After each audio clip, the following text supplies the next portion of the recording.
100 দিনের TB campaign চলছে। TB মানে তোমরা জানো টিবি কি রোগ? এখানে কারোর এর আগে কখনো টিবি রোগ হয়েছিল?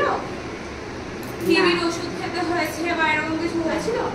হয়নি। কিন্তু অনেকেরই তোমাদের যোধগিরি, লক্ষণপুর, পায়রাটুইদের টিবি রোগ কিন্তু একটা না একটা আছে। সেটা কারোর কারোর ফুসফুসের মধ্যে হতে পারে, কারোর ফুসফুস ছাড়াও অন্য কোনো অঙ্গে হতে পারে। নখ আর চুল বাদে যে কোনো জায়গায় টিবি রোগ হতে পারে। ঠিক আছে? যেই রোগ যেটা ফুসফুসে যদি আমাদের হয় সেটা আমাদের হাঁচি কাশির মাধ্যমে ছড়িয়ে পড়ে চারিদিকে। ঠিক আছে? সেটা বেশি বাজে অন্যটার থেকে। আর যেগুলো আমার বলে গাঁটে হয়েছে আর হয়তো হাড়ে হয়ে গেছে, সেই টিবিটা কিন্তু অতটা ছোঁয়াচে নয়। কিন্তু বাকি টিবি যেটা ফুসফুসের মধ্যে হচ্ছে, হাঁচি কাশি হচ্ছে, হ্যাঁ, সেই টিবিটা কিন্তু সহজে ছড়িয়ে যেতে পারে। এবার টিবি রোগ কি করে হচ্ছে সেটা তোমরা বুঝতে পারবে যে কারো টিবি রোগ হতে পারে বা কি করে হতে পারে। ঠিক আছে?